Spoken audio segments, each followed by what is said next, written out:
Dit is de podcast van Omroep Friesland. Noordewien. Met Willem de Vries. Kom verder.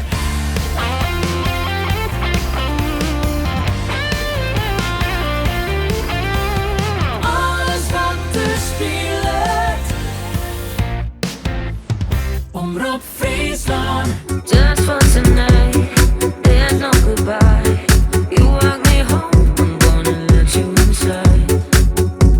'Cause I'm still sleeping with a broken heart. Hope you don't mind.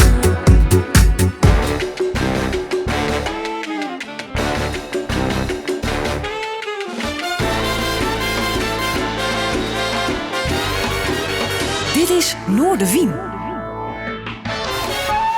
Goeie, en welkom bij Noordewien. Je hoort bij mij een bijzondere gast onder tafel. Tiet Verlien verraste hij us, maar een heel soort leefhebbers in de dichtwereld met een prachtige bundel. Met de titel, intrigerende titel, Mijn moeder is nog maagd.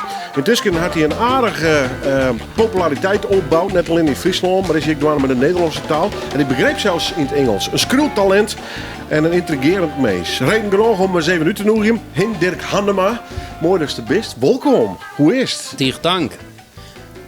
Beter en beter. Ja, hè? Ja, Drok?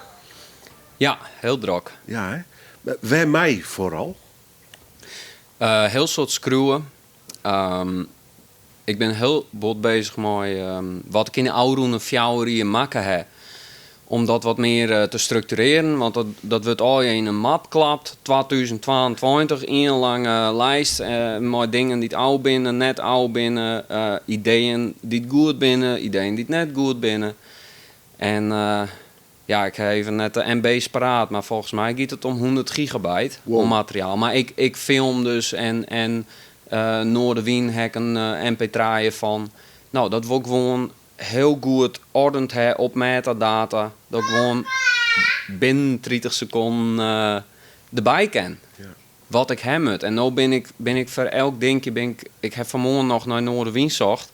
De vorige aflevering. Maar daar ben ik dan 4 minuten mee bezig. Dat ken het. Nee. Dat vind ik onacceptabel. Ja. En hij het, Jerry, papa. Ja. Ik heb mijn poëtische zus en zo mooi nou, Marije de Lange. Die is nou een jaar hier actief. In het kunstenaarswereldje van Friesland. Ja. Je bent nog jong en heel lang draait ik nog net mij. Wat is dit? Wat voor leven hast je op dit stuit? Ben je fulltime ontskruwen of ben je skruwerij dwaande? Ja, ik ben wel fulltime bezig. Ja, screwen. Ik heb... was de vraag herhalen? Nou, is dit het gedroomde leven best op dit moment? Ja, absoluut. Ja, zeker. Helemaal. Ik wil nooit erover. Nee, hè? En ik doe het nog fjouwerieën, maar... Ja, nog net heel lang. Dus in dat opzicht... Net heel lang, nee. Nee. Ik ben nog heel jong. Als screwer zijnde ben ik nog heel jong. Ja. Ja, maar ik kan me voorstellen dat wel een periode is, zo'n fjouwerier, dat ze een beetje erachter komt van, hey, dit is wat ik helemaal te gek vind. Of juist net. Of ik wil het een beetje oors, of wel een beetje oren kant op, of zo wat hin. Dus waar zit ongeveer in die skruwerij, voor een gevoel? Nou, ik zit wel op een punt in mijn carrière dat ik heel viergaand wil professionaliseren. Echt agressieve expansie. Agressieve expansie. Ja. Oh, dat klinkt intrigerend, ja. Wat zou dat inhouden voor jou? Nou, ik heb nog steeds contact met mijn eerste coach van Poetry Circle, Joost van Kersbergen. Dat is een van de beste en grootste namen in het spoken word wereldje van Nederland. En hij zei van, blik nou eens even waarom op die fjouwerier die achter die lezen. En hier stond toen die eerste les binnenkwam bij u, hier stond toen tocht dat is hier hoe fjouwerier steensoes. Nou, dat nooit. Net in mijn stoutste dromen. Wat wie destijds de aanleiding voor jou om ermee te beginnen? Wat wie de motivaties is, man? Nou, ik hier in 2016 hier ik een dichtbundel dacht ik. Ik dacht dat we een dichtbundel. En ik ben altijd... De meeste dichters ben... Dat geldt voor alle dichters. Die ben heel enthousiast over wat ze maken, maar het is super slecht. Die bundel heet Res Publica. Die had nooit het levenslucht zien, maar nou ja, dat woe ik publiceren. En Bloed fanatiek dus. ja, Hendrik Langhout die had mij nooit een poëzie Medi in de Bres van Melvin van Heldik meenam. En daar trof ik Annemarie Lindeboom. En ik heb haar aansprutsen. Wel initiatief van mij. Want ja, ik ben nog steeds wel eens verlegen. Maar als je wat verder kan krijgen wil, dan moet je toch stappen zetten. En ik heb haar aansprutsen. En ze zei, oh, wij hebben een cursus. En nou ja, we hebben al auditie gehad, maar de meeste nog aansluiten. Dus ja, toen ben ik zonder auditie binnengekomen. En ja, dat wie gelijk een match. Kroket in de asbak. dat wie een titel? gedicht. Ja. Ja. En Sjen ook hem nooit te horen kennen. Hij is heel kut. Hij heet Free Ride. In een taxi met lekker wijf. Een kroket in de asbak. Het broodje verdwijnt in de achteruitkijkspiegel. De vrouw leeft niet meer. Jezus bestaat niet. Dat wie het eerste gedicht. Intrigerend verhaal. Wat die schreeuwen, want van wanneer schreeuwt u al? Al voor jongs gewoon best bij gedichtjes en dat soort dingen bezig? Of misschien voor songteksten of zo?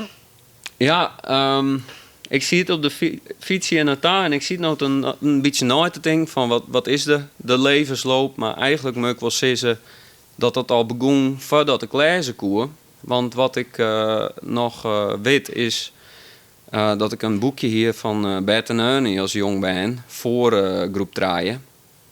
En dat ik dat hele boek heb ik dus oerskraam, maar ontzettend soort aanhalingstekens. Ja.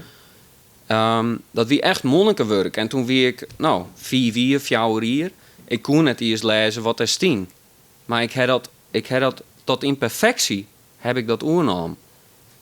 En ja, wat is dat? Wat is dat? Verdruwende kracht. Ik weet het net. Wie is die van mijn woorden bezig? Ja. Zin en Ja. blokjes tekst blijkbaar. Ja, maar dat ik mijn eerste gedicht schreeuw, dat wie van mijn eerste muze.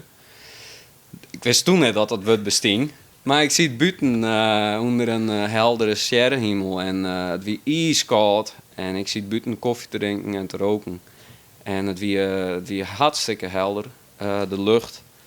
En ja, ik zie het in mijn schreeuwblok. En in één keer kwam er al je zin in mijn hol. En ik begon dat uit te schreeuwen. En op een gegeven moment het begon ik ritmisch te worden. En op een gegeven moment dacht ik van... Hé, ik ben een dichter. Ja. Dat gevoel hier is er niet eens dus. Opeens drong dat dan tot me trof van... Hé, ik ben een dichter. Ja. En dat is wel een beslissend moment van mij geweest. Wist je op squalk met dwanen? Of hast leraren, onderwijzers of de juf of de meester en dan wel eens... Nou, Probeer je mij te krijgen? Of weet iets van die lietse wereldje? Was dan haast heel op die leeftijd vaak? wat ik vooral dien...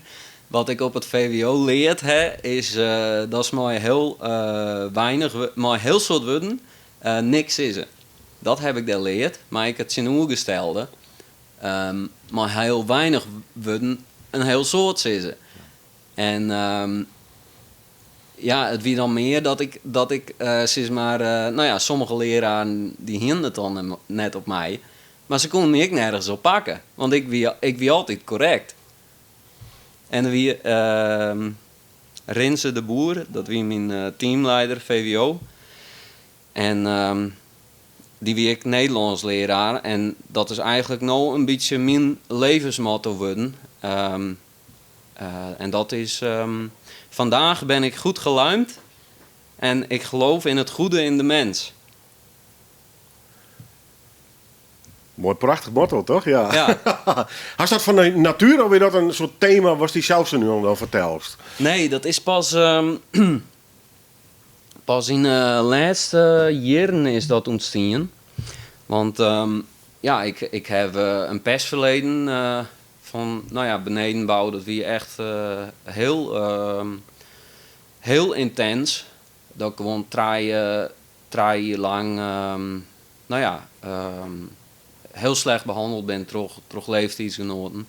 En ik heb wel voor hele lange tijd mijn gevoelens van haat en wraakzucht rondgaan. En het is pas iets van de laatste jaren dat ik wat milder word. En dat ik inzag dat sterk van leren kerst. Want ik heb wel een karakter nou. Ik heb dat oerwonnen. En wraak hoeft ik net per se slecht te wijzen. Maar je moet het op een positieve manier moet je het invullen, die energie. En ik neem wraak trots succes. Ja.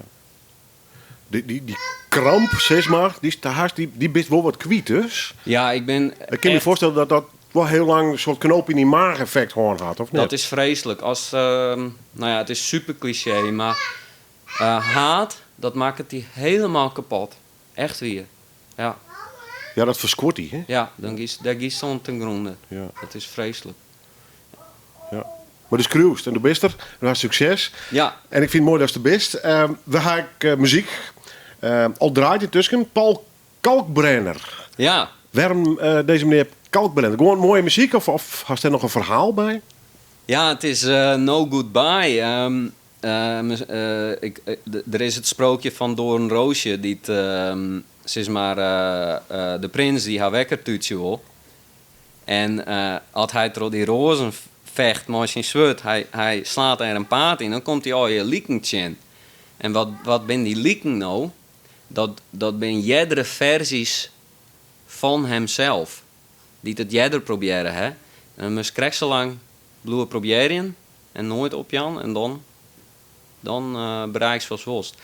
Dus het is no goodbye. Maar het is een vaarwel van een vorige versie van diezelf. Dat Ja. is de gedachte die erbij zit. En het is dancemuziek, dat is Ja. de soort die altijd al, of de Nou, laatste dat is titel leuk. spreekt? Dat is leuk, want wij hadden een keer een gastles van Jurgen Gario. En dat was zo relaxed en totaal, want ik ben super gedisciplineerd en strak. En hij was zo relaxed en we hebben echt wel 3 kwartier ben we bezig geweest, mochten wij muziek uitzieken bij onze poëzie.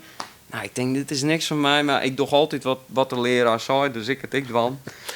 En toen zing ik voor het eerst, toen ik een housenummer bij mijn poëzie. Nou ja, strak in pak, in de neushoorn, op het podium. En dan housemuziek en dan hele brede teksten. Ja, dat is contrast en dat vind ik leuk. Links de volgende plaat die we draaien beginnen. Hot Since 82. Shadows. Ja, Dat is wat meer in de deep house. Electro House. Electro house. Ja, dat is het genre. En dit has gewoon regelmatig op. Ik bij het screwen bijvoorbeeld. Ja. En dat helpt dus. Ja, het helpt ik een burengerucht. Hangt vooral hoe loot is het zest, hè?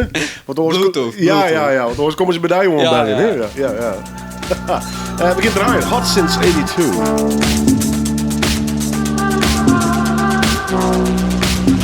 It's just in my shadow.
Hot Since 82. Prachtig nummer. House nummer. Zit ik er maar even bij. Shadows. Die op het listje van mijn gast van Juwet. Ik ben blij dat die er is. Hinderk Hannema.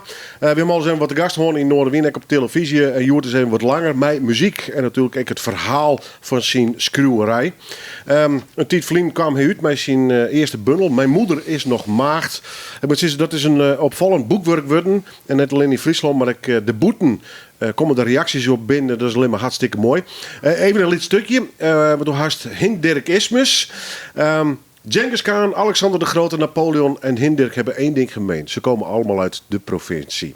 Veganistische spareribs zijn heerlijk. Het uitdagende is het vangen van de veganist. In theorie is het mogelijk de hele wereld te veroveren in 100 dagen. En zeg je dat maar terug. Het is prachtige verhaal, soms wat surrealistisch.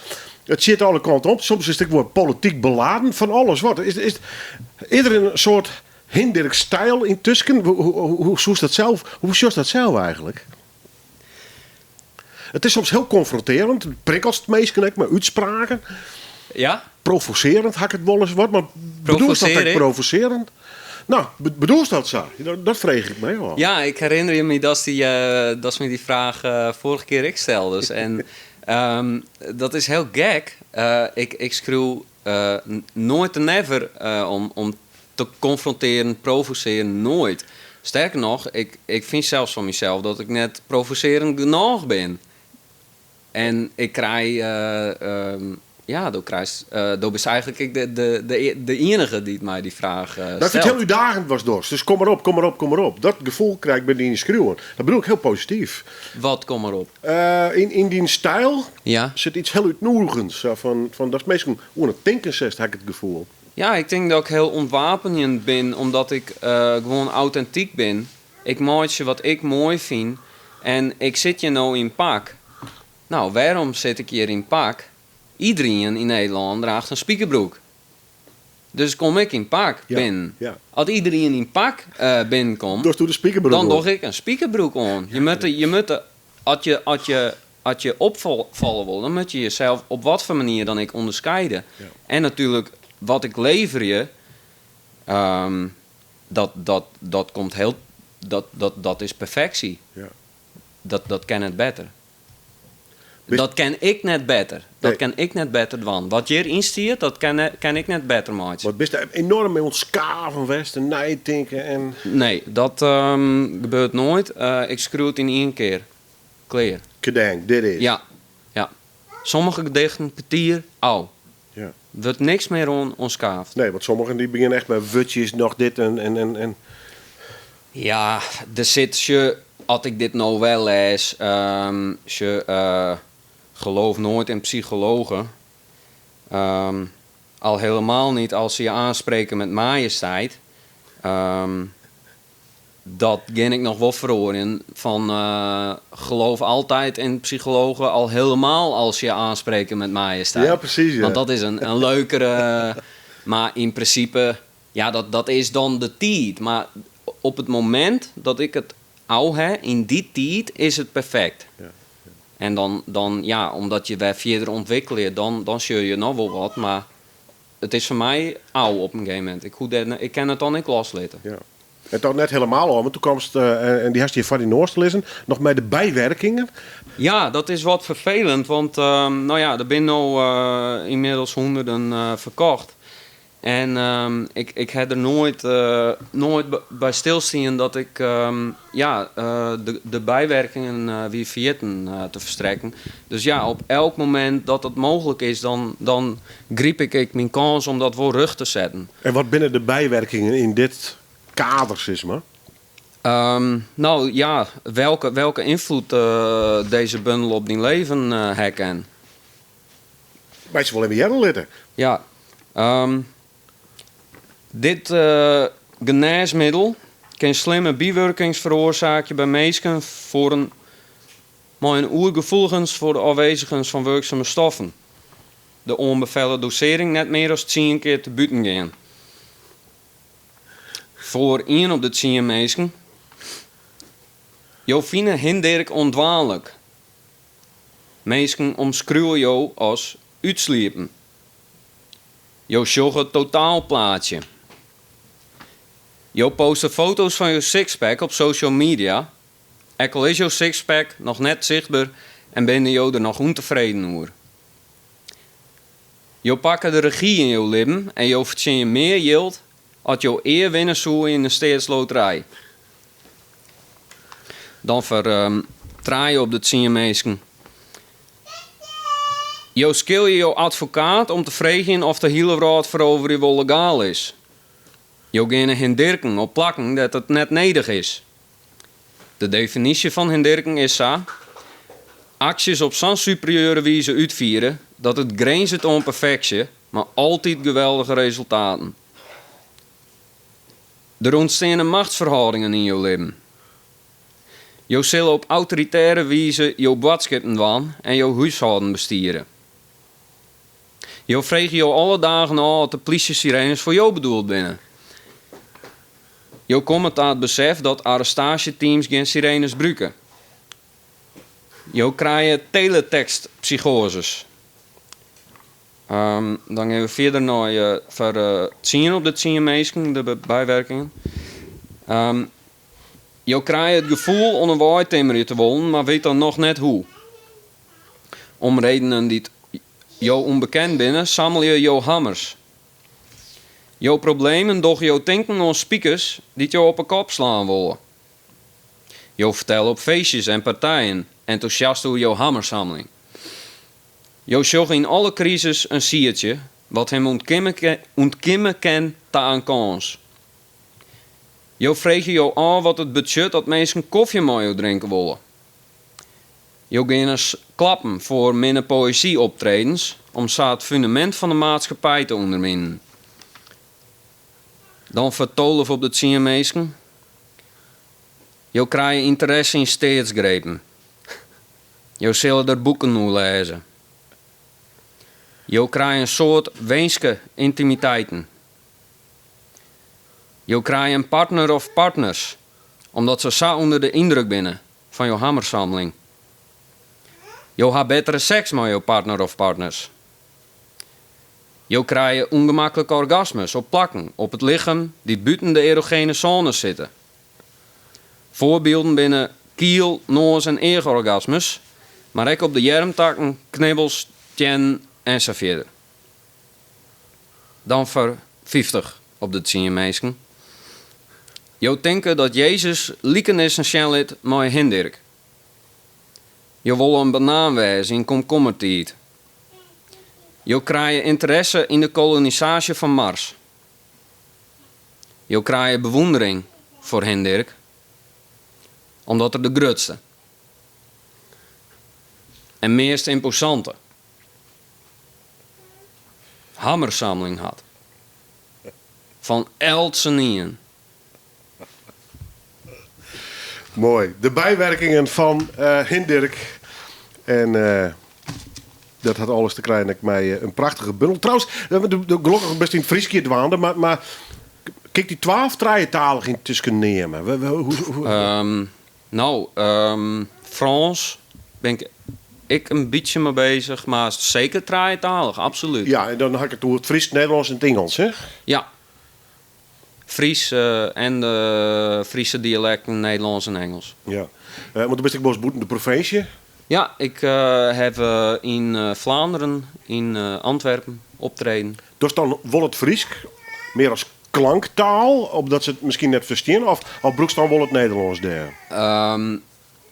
Leubert-Jan de Vries wil heel graag dat ik in het Fries optreed. Dat wordt ik waardeerd, toch oorstaligen.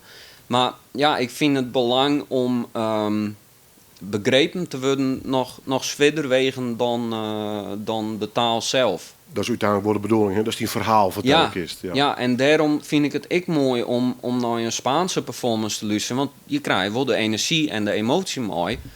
Maar voor mij is het... Ja, misschien moet ik dat een beetje loslaten. Dat net het belangrijkste is. Ja. Maar dat best eigenlijk een mee ontboordje van wat hij met worst eigenlijk. Ja. We gaan weer naar de muziek. Doggeras en American Psycho. Favorite? American Psycho, dat is mijn favoriete film. Die zag ik... Was het boeken klein trouwens? Ja, hilarisch. Ja, totaal weird. Volledig over de top. Ja. En die mij weer tussen gewoon een klassieker nemen, hè? Ja, absoluut. Film uit 2000. En ja, ik zag het als comedy. Het is ja, ik ga nog steeds stikken om al die scènes. Gewoon. Hij speelt, Christian Bale is mijn favoriete acteur. Ja, hij speelt het waanzinnig goed, hè? Ja, hij zit heel goed. Is het meer die ene film of de thematiek die het is? Ja, ik wil de psychische klachten natuurlijk. Daar herken ik me ook wel in. Zo, ik heb geen moorddadige neigingen. Maar ja, dat je... ja, hoe moet ik dat even zien?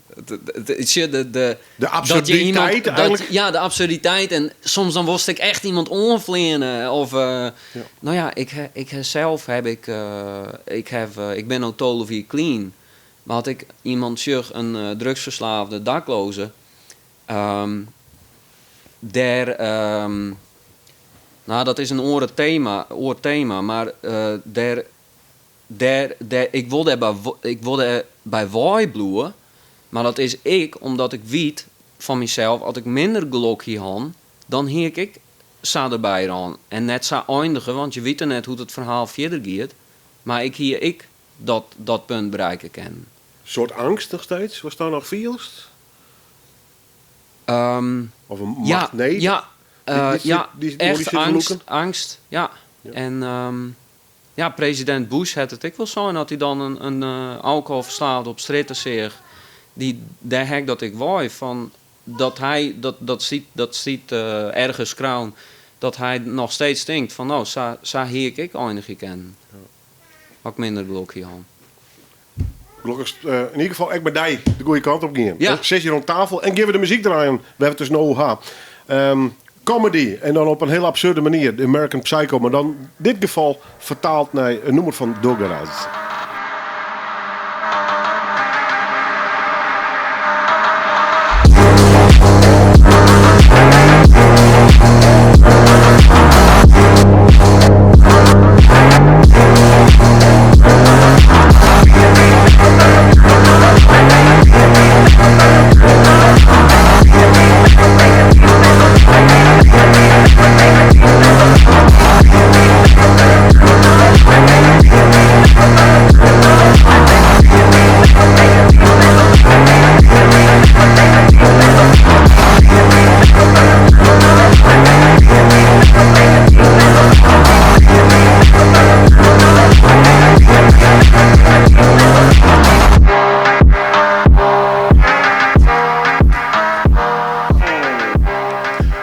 Psycho van Douglas. En mijn gast, Joert, die kwam hier mee jongen trouwens. En die vertelde me correct dat dit genre helemaal nee is misschien net. Maar het is een soort Russisch-Westerse gearworking. Funk, maar dan met PH of zo. Ja, PHONK. Ja, correct, ja. Ja, dat is iets moderns. Pont lekker. Ja. Leuk om in te skeuren in de auto. Ja, ik heb me voorstellen, ja. We hadden toen in schreeuwerij.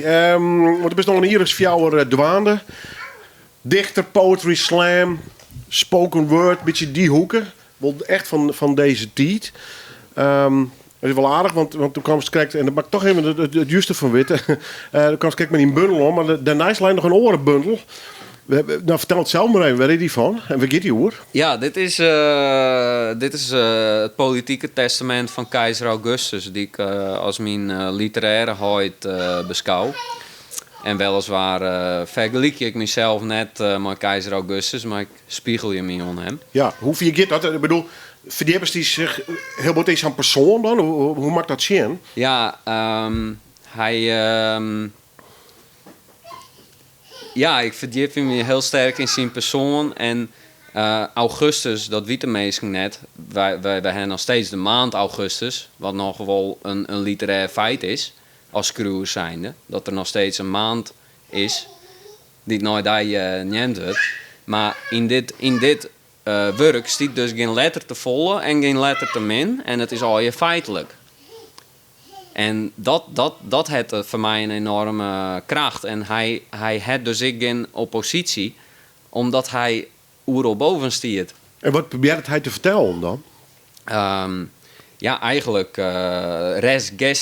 res gestai, mijn daden. De daden van de goddelijke Augustus, dat is de titel van het boek. En hij maakt het zeg maar een opsomming van wat hij voor het Romeinse volk en de Senaat van Rome het betekent. Om zien, zodat wie heel belangrijk voor die mensen en ook nog steeds om die erfenis veilig te stellen. Zodat er nooit meer iemand on kan komen. Wat voor status had ze man van die? Ik bedoel, is het een soort held of een voorbeeld of een inspirator? Hoe maakt dat zien? Voorganger. Een voorganger, oké, ja. En hoe best u bij hem kwam? Squallen, les of op een andere manier? Ja, ik denk toch een beetje via populaire media. Er is een serie Rome van de BBC. Die is behoorlijk betrouwbaar, geschiedkundig, zeg maar. En ja, dat is juist ik dat het een uiterst meedogenloos figuur is. Echt een koude kikker, zo wordt hier al vertolkt. En ja, maar wel heel effectief, want hij had de burgeroorlogen beëindigd. Het Rijk is in stand gebleven. En hij had 40 jaar in het zadel zitten.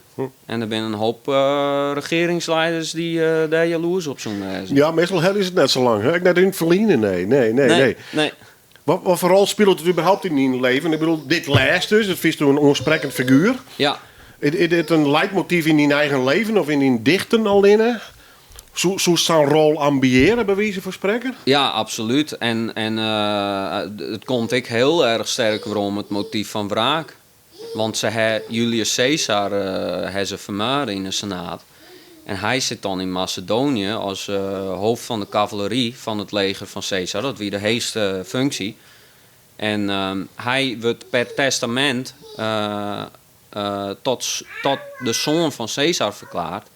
En dat hij afwezen kan. Hij hier geen namen, helemaal niks, geen connecties. Maar hij is wel waarom naar Rome gaan en hij het gebruik maken van de letter van de wet. En hij zijn al die soldaten, die ben ik nou verplicht om voor te zorgen.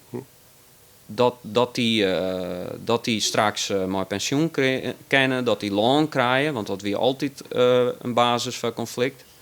Maar goed, nou wordt het een heel historisch verhaal. Nou, Maar... vind ik wel nieuwsgierig, want ik ben heel benieuwd hoe je daar zelf wist en hoe je dat beleeft. Ja. En natuurlijk ook even de link met zien worden, want hoe zocht u dan als liefhebber of inspirator of als voorganger, San Augustus, naar de moderne tijd, waar het zelf in leeft? Er zijn theorieën hoe dat het Romeinse Rijk nooit vallen is. En daar sta ik achter. Ja, wij leven nou eigenlijk in een soort, nog steeds het Romeinse Rijk. Ja, alleen nog de brood en spelen met wat gaan verzeerder dan toen. Ja, voetbal, hè, tjur. Ja. En het reetringen, ja, weer in Friesland. Maar Jos en nee, op die manier?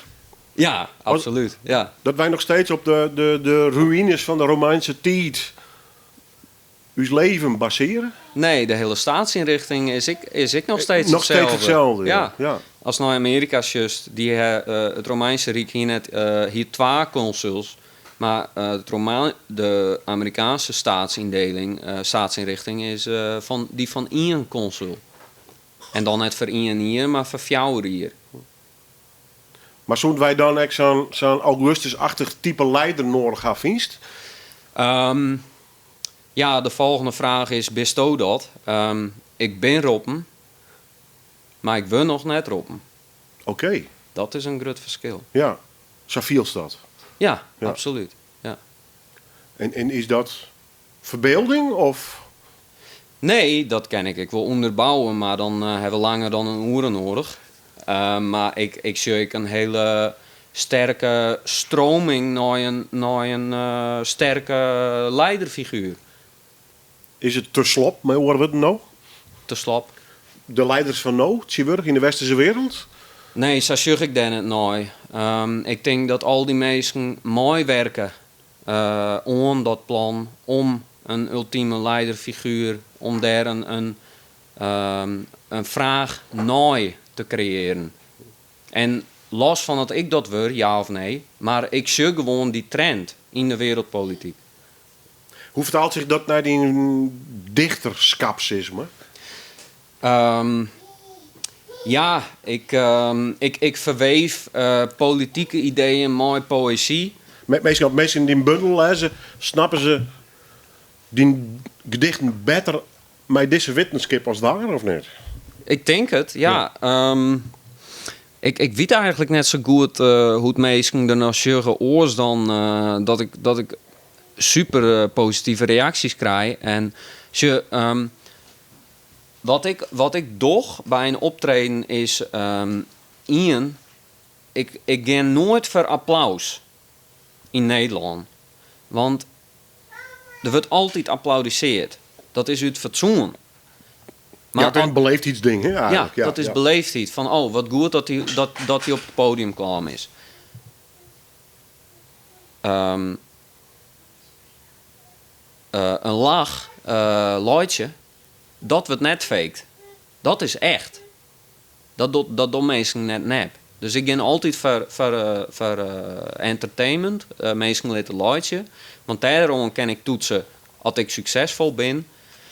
En wat ik probeer je, en wat me denk ik wel lukt, alleen nog al door die titel, mijn moeder is nog maagd, om mensen, dat mensen, als ze bij mij wees binnen, dat zij naar huis gaan.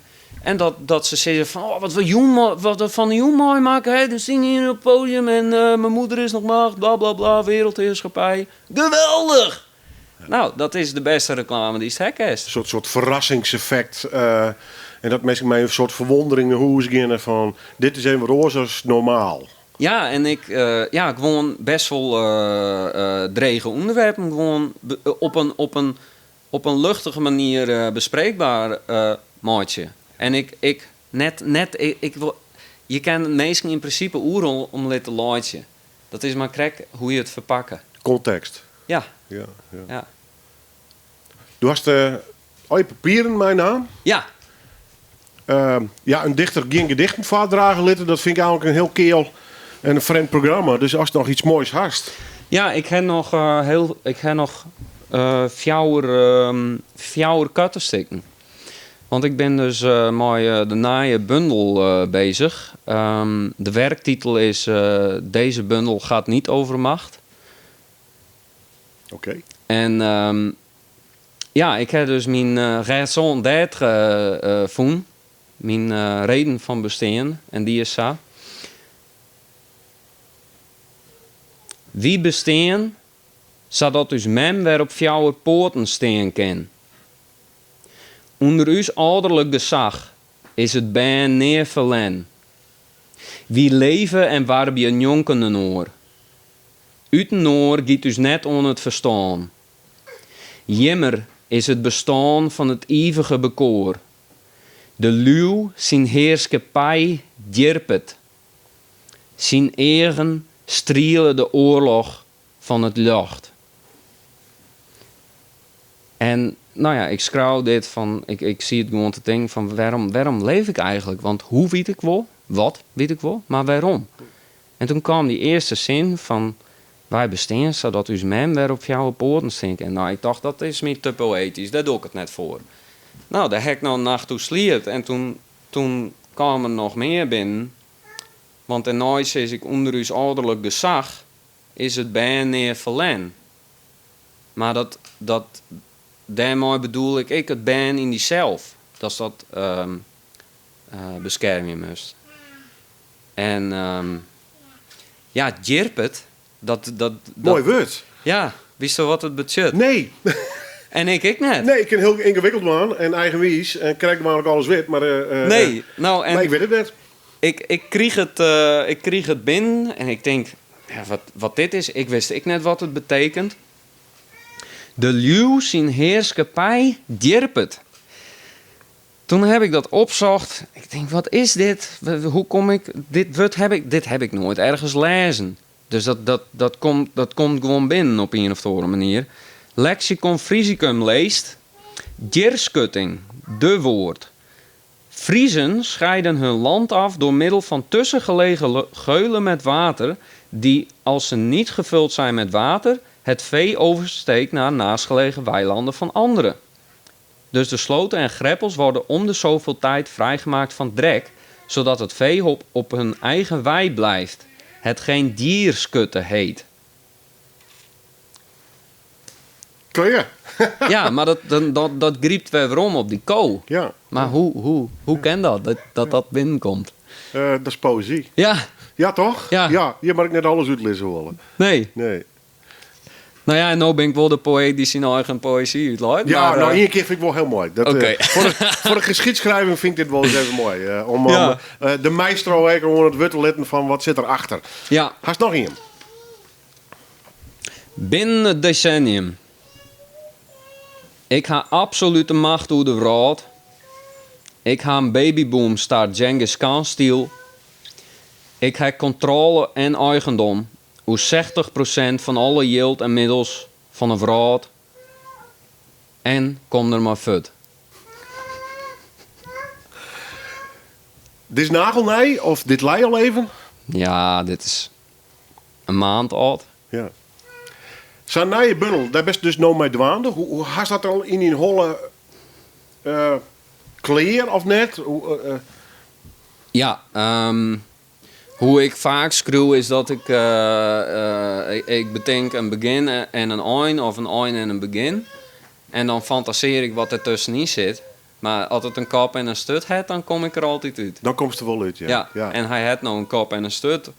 En ik heb inmiddels 9 maanden on rauw materiaal. Wat denk ik wat deel komt op 90 afjouwer. Nou, dat is een luxe probleem. Dan hoe je dus alleen nog maar futten houden wat je net erin hebben willen. En dat is ik moeilijk, maar dat heb ik lauwer dan dat ik size afjouwer heb. Want dat is geen bundel. Nee. Maar 90, dan heeft het kans. Hast je niet mij leest in een soort redacteurschap vervuld? Of? Ja, ik heb beloofd om Alwin van der Toren een manuscript te sturen. En Lubert-Jan de Vries, Bert de Vries. Die zou dan een redactie van het Fries doen. Maar dat is... dat moet van beide kanten ik een ja wijzen. Want ze ken ik ze, dit is net poëtisch genoeg of iets dergelijks. Dat is nog even afwachten. Maar dat is de spanning van het creëren, liep het mij, of net? Ja, en ik ben net van Alwin van der Toorn en Bert afhankelijk. Er ben genoeg andere partijen die dat ik wil beoordelen. En wordt het weer tweetalig? Ja, misschien zelfs wel draaitalig. Maar daarvan zei Bert het mij van... dat ik een sentiment opwekken kan van wat wil die nou? Wat is dit? Dat het te breed Dus het is voor mij geen probleem. Ik vind dat prima. Want ja... Maar het zit nog zo in het ruwe materiaal. Dat is too early to tell. Precies. Want hast een planning of eerst maar schreeuwen, kleermaatje en dan machine? Nou, op het moment dat de subsidie onvregen is, dan komt er een harde deadline. Of subsidie verstrekt krijgt. En dan wordt het oors. Maar ik doe dingen graag met oermacht. Dus ik heb laatst al het manuscript klaar. Dat wie met deze bundel ik zei. Ik hier het werk al klaar. Ik hoef het alleen nog maar te bundelen. En dan weet je, hij een maximale grange dat je leveren kennen. Want ik heb een grove hekel aan beloftes van die ik net weer maatje ken. Dat is een stukje van mijn artistieke integriteit dat wat ik beloof dat ik het maatje. Lijst toen een product van oren? Of best men in eigen schroewerij doen? Dan mag het net een bord all-light worden. Ik lees de boeken die ik in mijn holle heb zitten. Van mezelf. Dat is het eerste. Als tweede lees ik orenmeesken. En pas meesken in persoon. En pas als derde boeken. Ja, correct. Ja. Ik ben heel benieuwd naar die volgende bundel, maar dat zullen we TCT bij mij krijgen in ieder geval. Ja. Hast nog hier, Fruus? Tot afsluiting? Ja. En ik let het even onder wat dat wordt. En dan draaien we ze nog een stuk muziek. Het komt van Kanye West. Ja. Ik doe het stuk van mijn poëtische zus en zo Marije de Lange. Die hier ook in de studio zit, maar haar zoontje Oscar.